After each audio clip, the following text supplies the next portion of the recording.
I had the TV on, flipping back and forth between the news and the weather. When the Channel 8 weatherman was talking about the incoming blizzard, the Channel 10 anchors were covering a story about a little girl named Sasha Moreno who went missing just yesterday on her way home from school.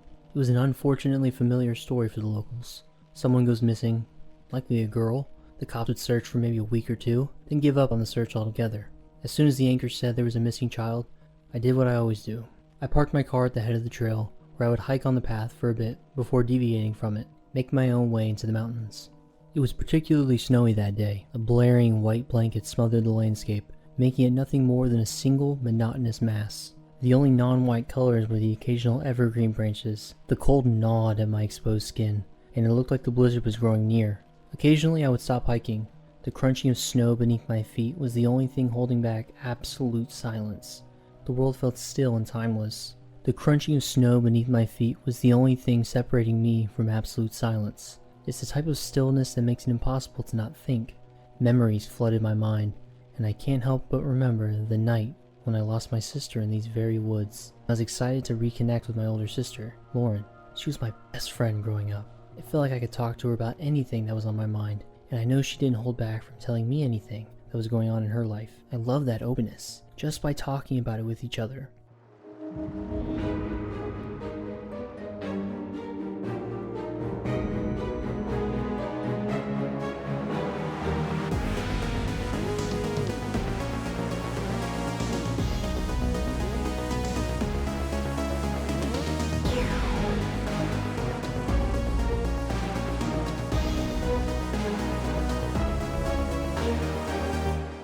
Midnight Stories.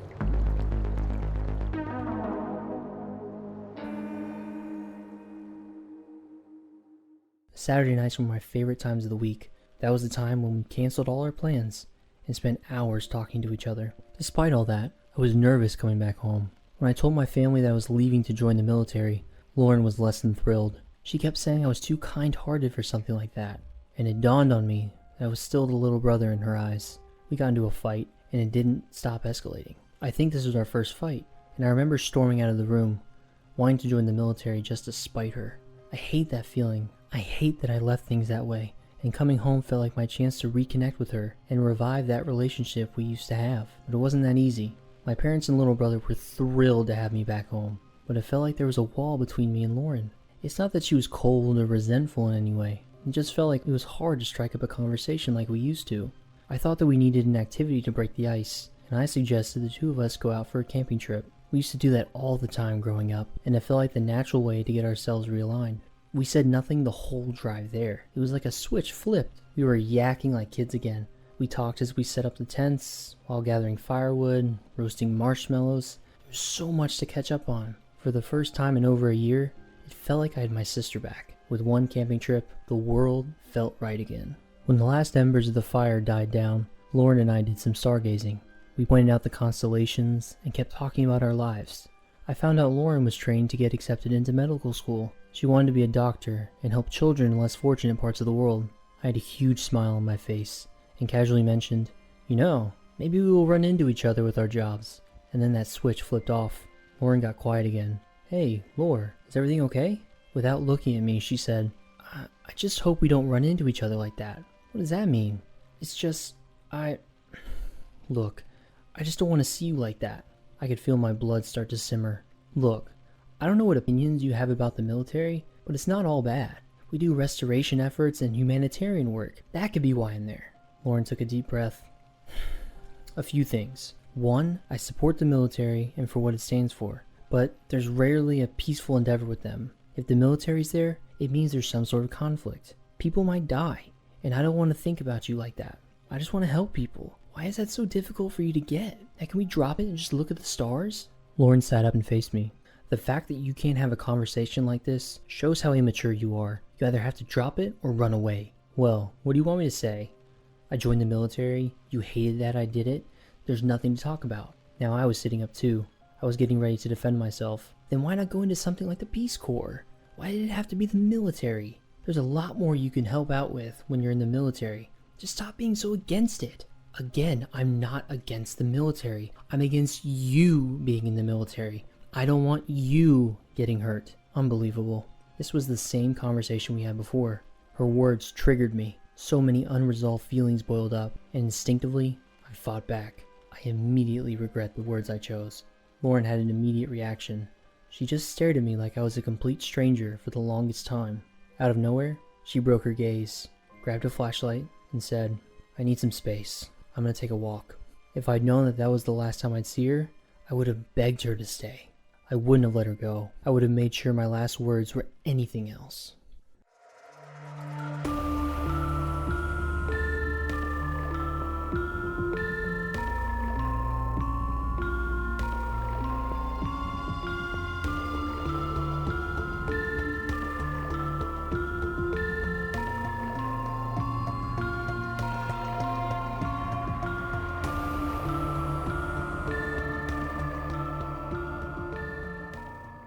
They never found Lauren's body. There was a full investigation with helicopters and dogs, but it was the same old story. Nothing. All the police told us was that she probably fell into a nearby river and drowned. And that was it. Case closed. This was a pathetic excuse of the result. We were nowhere near a river, and Lauren knows these woods like the back of her hand. She was even the one who taught me about river safety when I was 7. Am I supposed to believe she got careless enough to make a mistake like that? It didn't make a bit of sense.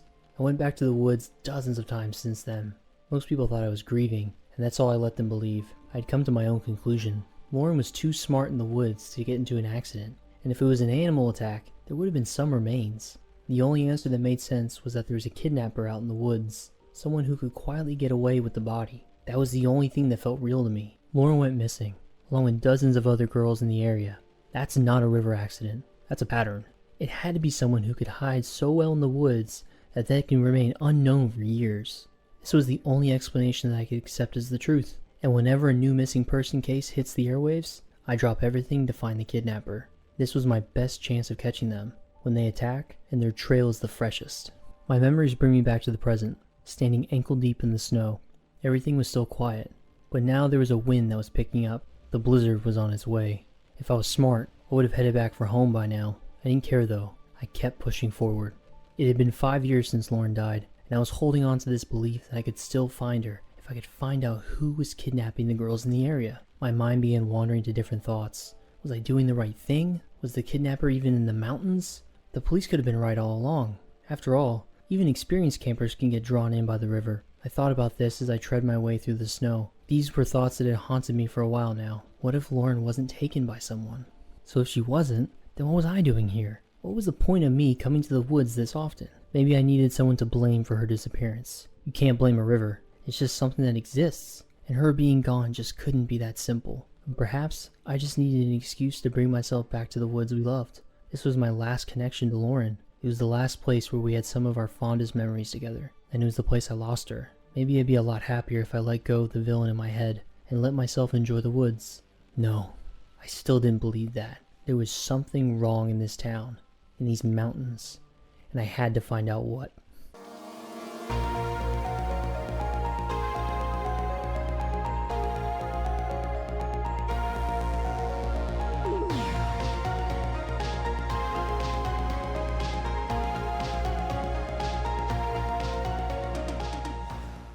I cut through the dense trees and rocks for hours.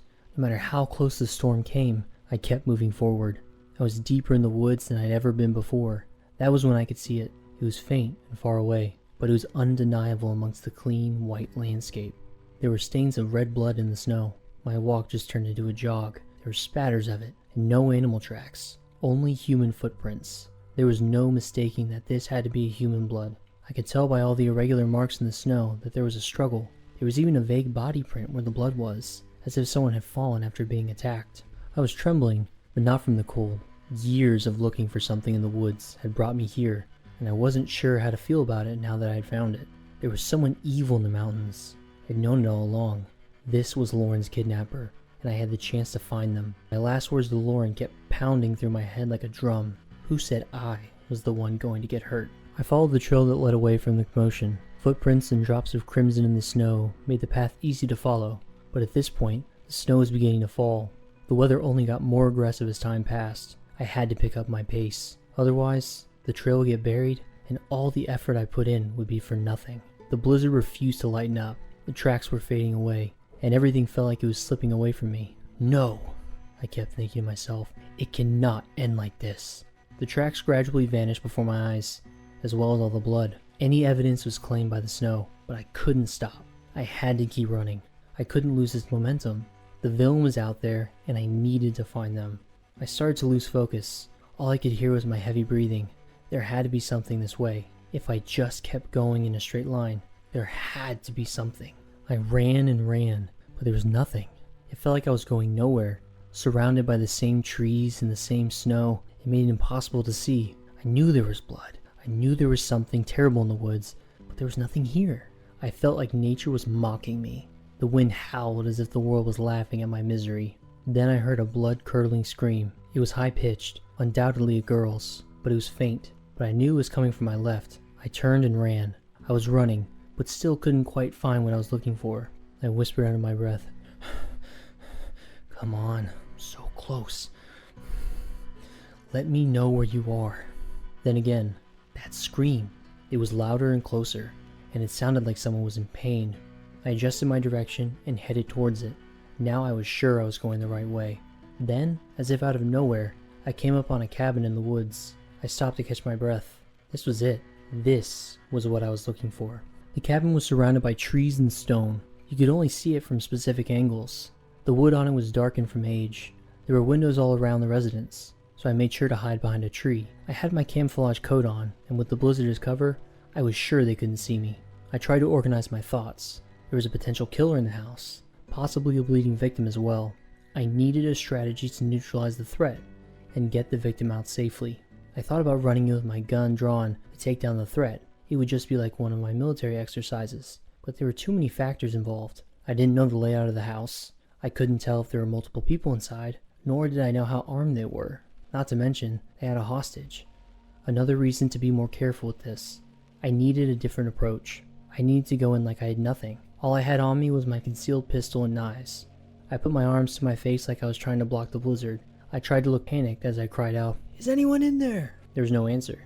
I kept yelling for help as I inched closer to the front door. Then, two men peered out of the door. They stood there for a while, like they were trying to decide what to do. Then one of them finally said, "Get in! You're gonna freeze if you stay out there." I took the invitation and made my way inside. I kept my head low as I stepped in. I noticed a few drops of blood on the doorstep. The girl was here. Now, I just needed to tread carefully. I wrapped my arms around my body, trying to make myself look like I was really going to freeze. I acted like I was trying to catch my breath, putting my high school years of drama to use. As I did, I was peering around the room by my one-way goggles. 3 men surrounded me. One had red hair, the second had 2 missing front teeth, and the third had oily hair that was slicked back. The one with the slicked back hair had a shotgun on his side, and the one with the missing teeth had a revolver in his left hand. None of them looked like they were threatening me at the time, but I stayed on high alert. It looked like there were 5 or 6 rooms inside the cabin. There wasn't much space to move around, and if I tried to make a move, they would have the advantage of knowing the space better than I do. After I was satisfied with my survey and acted like I finally caught my breath, "Thanks, fellas. I thought I was gonna die out there." The one with missing teeth put his free hand on my shoulder to comfort me. "You gotta be careful, man. Way too many people die because they underestimate a snowstorm." The red-haired man was looking over me with a squint in his eyes. "Why do you have white clothes on like that? Search party'd never be able to find you." "Oh, this? I guess you're right. I wasn't really expecting that I needed to be saved." The men gave each other glances. It was like they were hiding something, but they seemed to believe me. They had no idea that what I had on was snow camouflage we wore in the military. "Well," said the man with missing teeth, "make yourself comfortable. Take off your coat if you'd like, and we'll get you some soup to warm up." I shot him a fake smile. "Thank you kindly, sir." I sat down in one of their chairs and took my hood off. I left my goggles on so I could continue surveying the room without them knowing. The red-haired man was still staring at me with suspicion, and the one with missing teeth looked as though he was trying to figure out what to do with me. I could tell that none of the men trusted me. The man with lost teeth kept the gun in his hands, refusing to put it away, and the one with slicked back hair had his hand hovering over his shotgun the whole time. I tried not to be fazed by it. The red-haired man finally blurted out, "So, how'd you find this place?" The man with missing teeth shot him a glance. "Randy, behave. This man nearly froze to death." "Oh, no, it's fine," I sighed assuredly.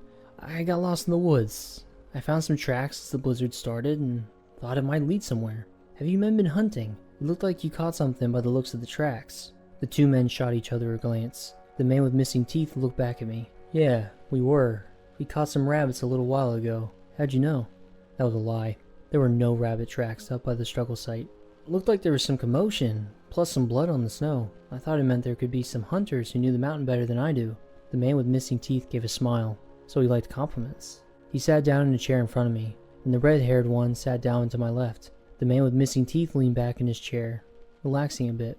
Well, it's a good thing you found us. You could have been in some serious trouble if you hadn't. By the way, I'm Tim, that's Randy, and that one over there is Sam, the one getting the soup for you. Now, what's your name? My name's Henry. There was no way I was using my real name. Randy kept staring at me with suspicion. So, Henry, do you have a gun on you? Tim's eyes narrowed at me, like this answer would help him figure out what to do with me. Of course I did, but I wasn't going to say that. I needed to keep it hidden so I had some advantage in the situation. Nope, I don't do much hunting, so I've got no weapons, no sacks, just me and the great outdoors. Tim chuckled. That's not very smart. You have to bring something with you to make sure you survive. Accidents happen all the time out here. Tim began fidgeting with the gun in his hand. Occasionally, its barrel would casually point in my direction. I was trying to get these men to let their guard down a bit, but I got the feeling that they were getting too comfortable. I had to find a way to make sure they didn't try something. Hey, guys, by any chance, have you seen a guy walking around in military gear? All three of the men's expressions showed shock. Even Sam glanced out from the kitchen. Tim leaned forward. What do you mean? Well, my brother. He's in the military. We got separated in the storm, but I'm sure he's around here somewhere. He'll probably just follow my tracks and make his way here. But don't worry, once he gets here, we'll get out of your hair. Tim was nodding his head. I gave them a reason not to hurt me. My military brother was on his way, and as long as I wasn't hurt, we'd leave with no problems.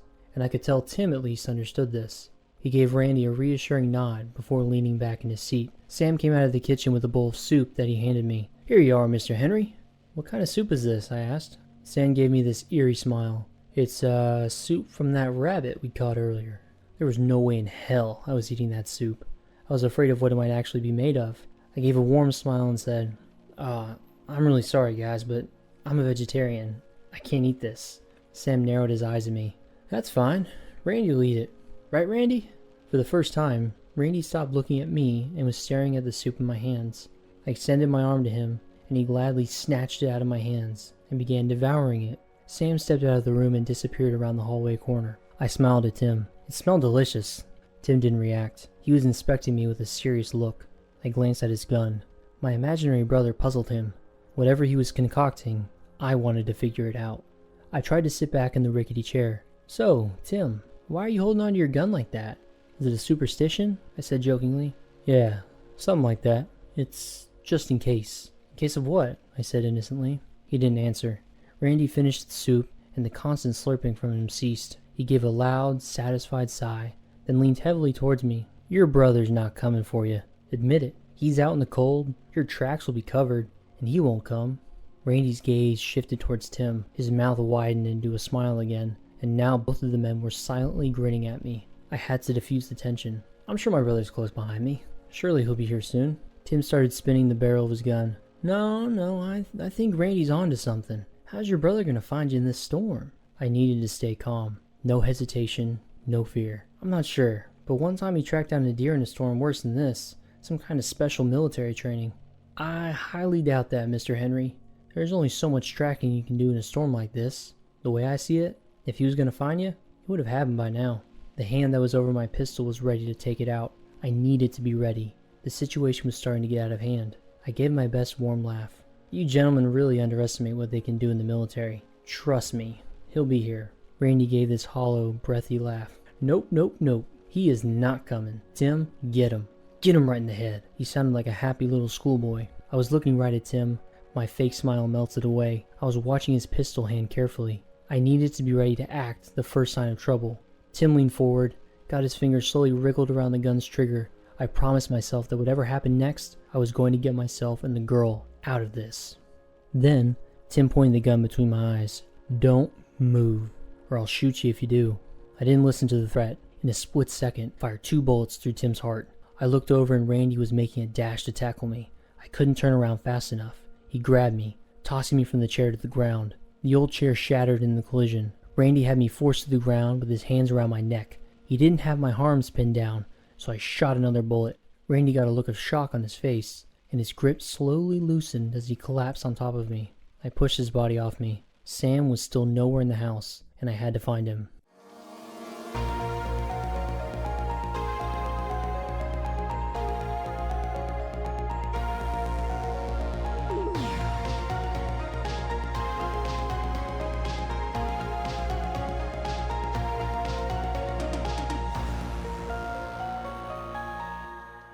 I heard Sam's voice call out, "Hey, is he dead?" I couldn't answer, but I knew that no answer gave just as much away. I heard the cock of the shotgun. "Hey, Mr. Henry, if you don't want me to kill the screaming rat down here, then you better say something." Now I didn't have much choice. "I'm here, just leave her alone." "Where are my brothers, Mr. Henry?" "I took them out. They're lying on the ground here. If you don't want me to do anything worse, you'll let the girl go." I figured if he thought his brothers were alive, then I had a chance to bargain out of this situation. "Just leave the girl alone, put down your weapon, and we'll leave your house. Here's what we'll do. Come around the corner and watch each other place them on the ground at the same time. Deal?" No answer. But then, Sam came from around the corner with his shotgun pointed at the ground. He had tears rolling down his face. "Fine, but please, just don't kill my brothers." I almost felt bad for the guy, but nothing could be done now. I had to worry about my own survival first. I quietly started lowering my pistol onto the ground, and Sam followed my movements. We both moved slowly, making sure the other didn't double-cross the other. The entire time our eyes didn't break contact. When both of our weapons were on the floor, we held up our hands and got ready to pass each other. I needed to grab his shotgun from the ground. I assumed he would do the same and pick up my pistol. We'd be in a stalemate again, but I'd be in a position where I could free their captive. But as we were passing each other in the narrow hallway, Sam slammed me against the wall. I couldn't get to his shotgun in time, so I grabbed his arm to try and stop him. Sam's momentum pulled us both to the floor. When he couldn't get the weapon, he swung his arm back to make me loosen my grip on him. I tilted back enough to dodge and lunged forward to pin Sam to the floor. I landed one good hit on his head, and he used his arms to block his face. I kept trying to break through his defense. That's when Sam's face turned to the side. I could tell he noticed what had happened in the living room. He finally noticed that his brothers had been killed, and I got a few more hits in. I didn't move for a moment. I had to let the adrenaline die down before I could process anything. When I calmed down enough, I looked at the living room scene. Losing his siblings so suddenly like this, but in no way did I pity the man. There was a door halfway open. When I went through, there was a girl, an older teenager, tied up and gagged on a bed. She reminded me of Lauren, and I imagined her being tied up like that. I untied the girl and freed her. She had a few scrapes on her body, but overall, she was physically okay. It was clear that she was Sasha Moreno from the news report. I imagined Lauren in this position, what that must have been like for her. I told Sasha to wait in the room for a moment and to not come out until I came back. She nodded. I started by moving the dead bodies out of view. I don't think she needed to see death. I tied up Sam with a rope and put him with the others. Then I searched the house. I had to see one last time if Lauren was there. There was a room full of junk in the back of the house that had a trap door on the floor. I opened it, and it was full of decaying bodies. A putrid smell hit me like a train. I realized that if Lauren was here, she was long dead. No matter how much I tried, I couldn't save her. I wanted to scream. I wanted to break something, but I tried to hold back. "You're better than this," I said to myself. But in my head, it sounded like Lauren's voice. The voice said, "You did your best. Stop beating yourself up over it." She used to tell me that all the time growing up. I sobbed quietly under my breath, taking deep breaths to compose myself. I had to accept that I couldn't save Lauren, but there was someone I could still save.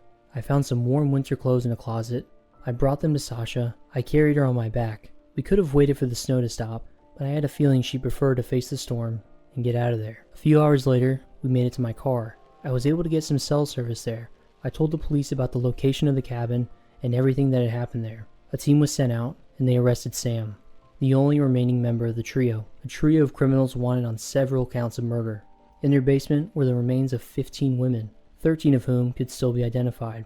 And just as I feared, one of those bodies was Lauren. Sam was sentenced to life in prison. It felt like I should have felt some closure, but bringing the men who did this to justice wasn't going to bring Lauren back. I sat around a lot, trying to figure out what to do with myself. I figured there was only one thing I could do. When spring came, I went back to those woods. I left all my equipment behind, bringing only what I needed. After the fire died down, I laid back and looked at the stars, shimmering in the night sky. For the first time in a long while, I felt comfortable in the woods, like I could relax the way we used to.